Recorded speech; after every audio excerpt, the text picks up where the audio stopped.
chefs cause she's a treat. Ooh, she's so bougie, bon appetit. Hey Brunch Boos, welcome to my channel and welcome to episode 1 of Brunch with me, BBG, the Bougie Brunch Girl. As you can see from my setup behind me, we're getting ready to make some really delicious Christmas brunch. We're gonna get a little festive. I have my Christmas sweater on, I have my red lip.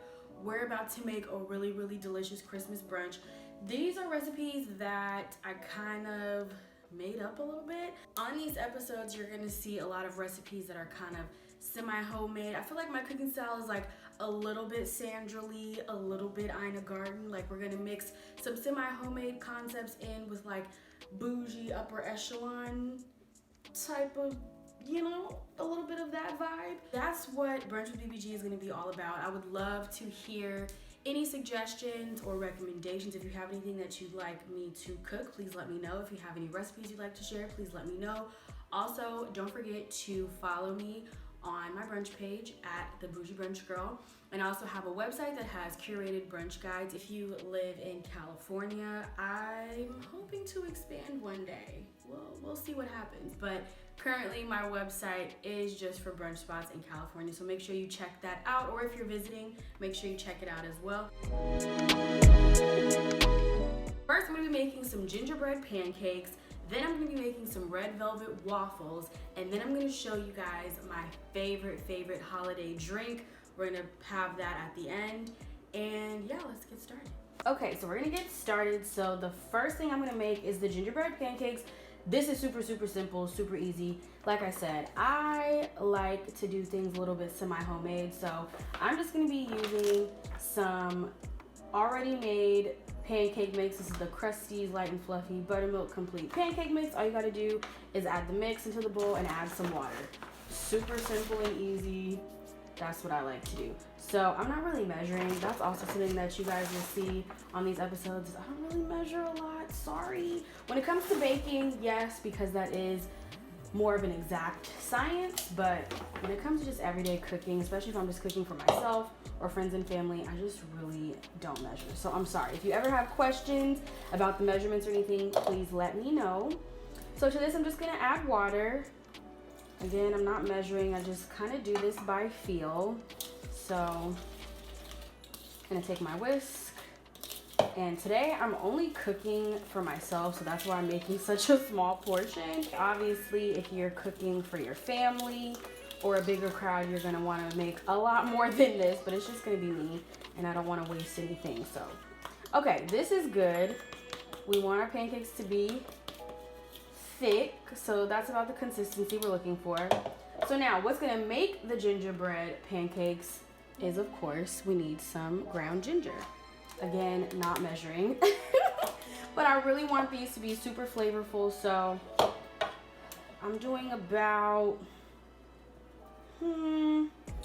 let's say a teaspoon for now.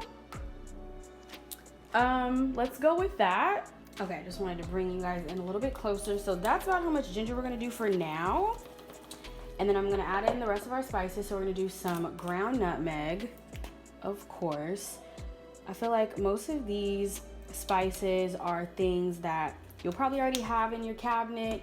They're also very much, you know, holiday spices that we always use around this time. So I did just a little sprinkle of that. We're also gonna do some ground cinnamon. Again, just a little sprinkle. I like a lot of cinnamon, so you know what? I think I'm actually gonna add a little bit more ginger because I just feel like I didn't really add a lot. So, and it's not coming out like super heavy, so. Okay, then we're gonna go in with ground cloves. This is gonna be very spicy, not spicy like hot, of course, but just, you know, flavorful, full of spices. Cloves are very strong, so I'm being pretty sparing with that, as you can see. If you have some allspice, you could add a little bit of that in there as well. That's another really good holiday spice. And next, we're just gonna do some pure vanilla extract. Every time I put vanilla in something, I just do a capful because I feel like that's just a good amount. Okay, so now we're gonna mix this up. And we're really just mixing that until all the spices are well combined. Oh my gosh, it smells so good. It smells like the holidays. I feel like I'm back in my grandma's kitchen. I love this. Okay, so this is all well mixed. And now we can go ahead and move over to our stove. This is my favorite little skillet. It's so cute and small, and it's perfect for single servings. So if you cook for yourself a lot or you live alone, it's perfect. So I'm gonna put this on about low medium heat. If you have numbers on your stove, I would put it on like a 4 or 5. And we're just gonna let her get to temp. I'm gonna put just a little bit of canola oil. This is a non-stick pan, but I always just like to add a little bit of oil. But make sure that the pan is coated evenly. We don't want anything sticking. And then we're gonna take our mix. I'm just gonna take this little measuring cup just so that my pancakes are kind of even. And just dollop that right in the middle. So I usually like to kind of make silver dollar pancakes.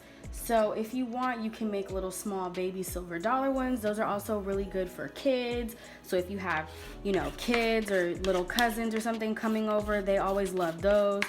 Or of course, if you just want to make like the big fluffy pancakes, you can make those.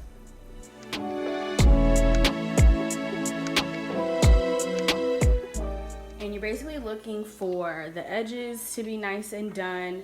You want like a nice kind of golden brown crisp, and then you want bubbles.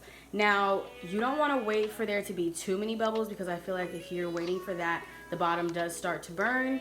So just monitor it, and you want to really wait for bubbles around like the edges. So now when it starts looking like that, you can see it's fluffy, the edges look like they're done. We're just going to take a spatula and kind of do a little peek, and yep, she looks like she's ready to flip.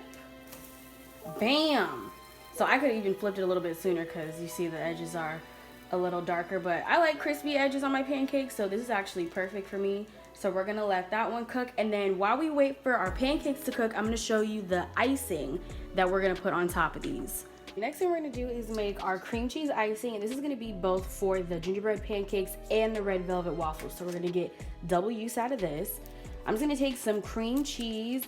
As you can see, I already used some of this for something else, but it was I don't know how, it wasn't like the giant block, but it was like one down from that. So I'm just gonna use the rest of it. And I did leave it out to soften for about an hour, just so it's easier to mix. Okay. Then we're gonna take some powdered sugar. Let me get a measuring cup for this. So I'm gonna start off with a cup. This is a 1/2 cup measurement. And then we might need more, but we'll see. Okay, then we're gonna take just a little bit of milk. I would say start with 1/4 of a cup and go from there. That's about 1/4. And then I'm gonna break out my electric mixer. If you don't have one, that's okay. You can just use a spoon or even a fork to kind of break down the cream cheese. But again, make sure the cream cheese is softened so that it's not super hard to blend everything. So I'm just gonna blend this until it's all combined. One more thing I'm gonna add is also some vanilla extract. Oh, okay, not that much. It's nice and thick. Let's taste it.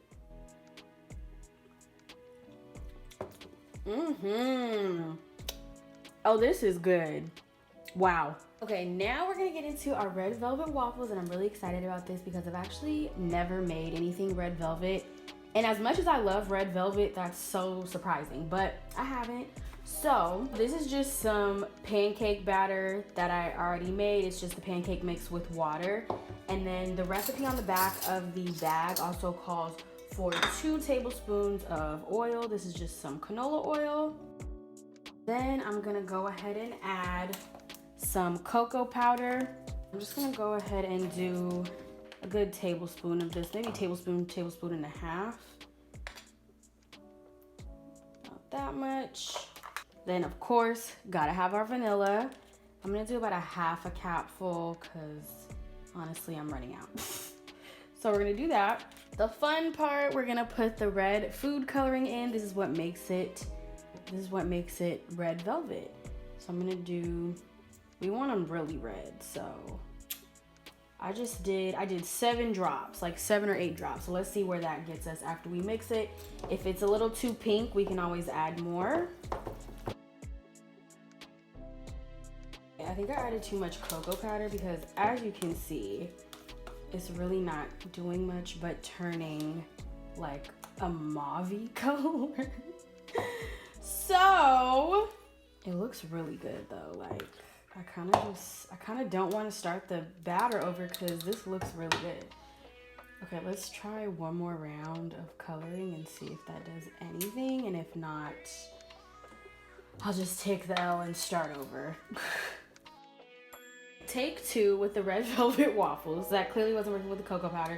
So in here, I just have the pancake mix with water and the 2 tablespoons of oil. And then we also need to add an egg, just 1.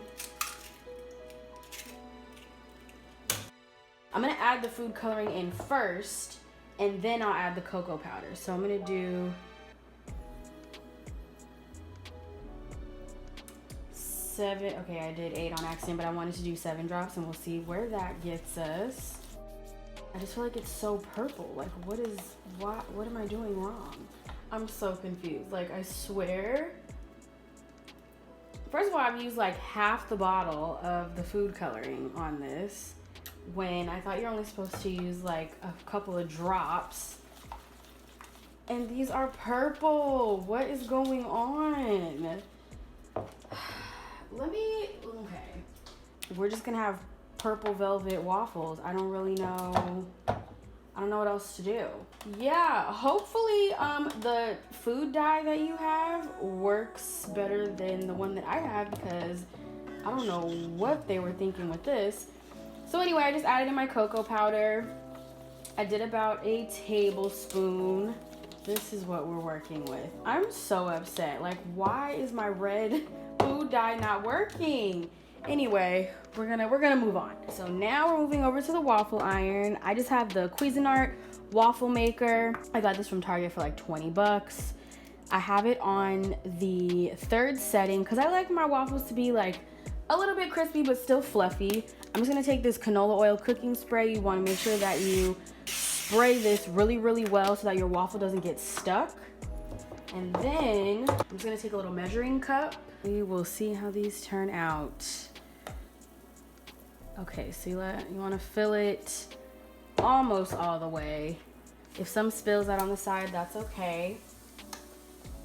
And then we're just gonna wait for those to cook.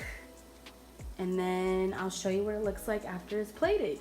Look at how this came out. No, we're doing this again. 3rd time's a charm. I can't go out like this. Like I can't. So we're gonna try it again. Give me a minute.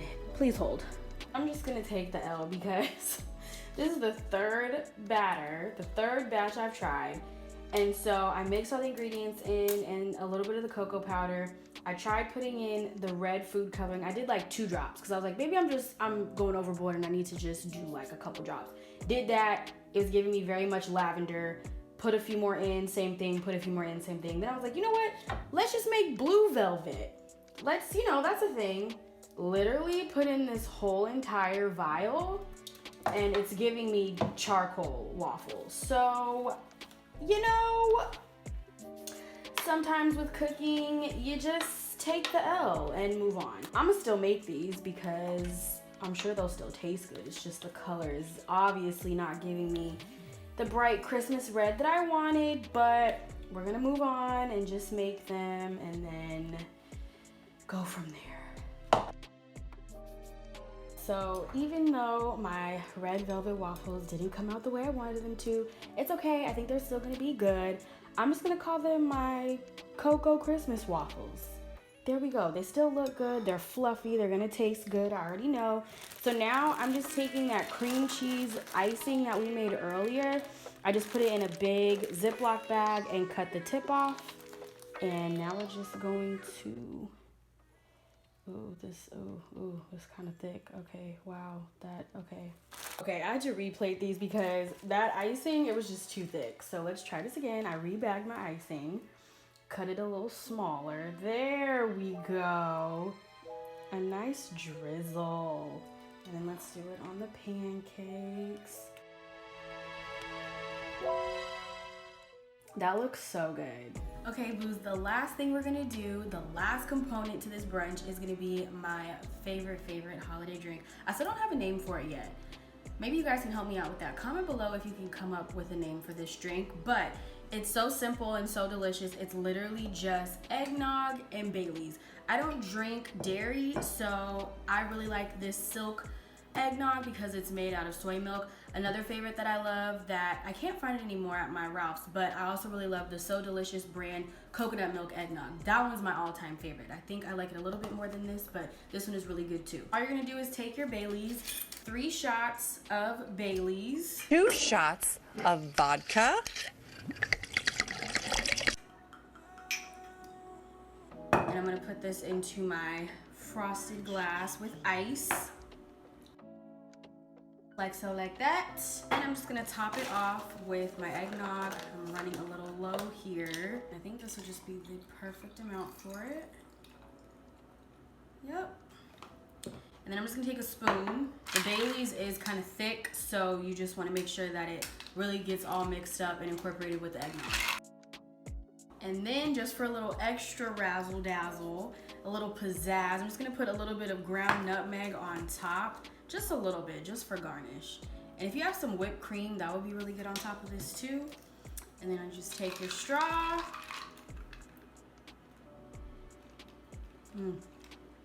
This is so good. I could drink this every day. This is gonna be perfect with your Christmas brunch. You can have it at night with your dessert after you had your Christmas feast. This is just a perfect winter drink. I've been drinking this like probably since before Thanksgiving. It's just so good, so comforting. This is my favorite. I love it so much. All right, Brunch Boos, that concludes episode 1 of Brunch with me, BBG, the Bougie Brunch Girl. I hope you enjoyed it. I know there was a lot of mishaps and bloopers and things like that, but hey, that's what happens when you experiment. That's what happens when you just have fun in the kitchen. I hope that your holiday season is going well. Please stay safe. Please think twice about large gatherings and things like that. I know around Christmas time we like to be with our families and have those large gatherings, but just please stay safe. I hope that you try these recipes. As you can see, I just paired mine with some scrambled eggs. I always love the sweet and savory combos, so you could definitely pair this with your favorite breakfast meats. You can add vegan options, you can add vegetarian options, you can really add whatever sides you want. I really, out of everything though, I hope you guys try this drink because it's so good, and I really think it's gonna become a holiday staple for you just like it has for me. I hope you enjoyed this episode once again. Please stay tuned for more recipes and cooking content, and until next time, happy holidays. Cheers!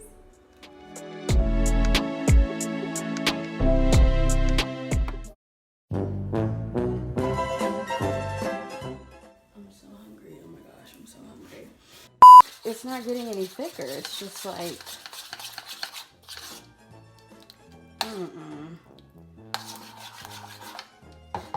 no. I hope you enjoyed it. I know there was a lot of bloopers and mishaps and, you know, just things that happen in the kitchen. Things that happen when you're experimenting, when you just, oh my gosh. My whole life flashed before my Oh my gosh, are you kidding?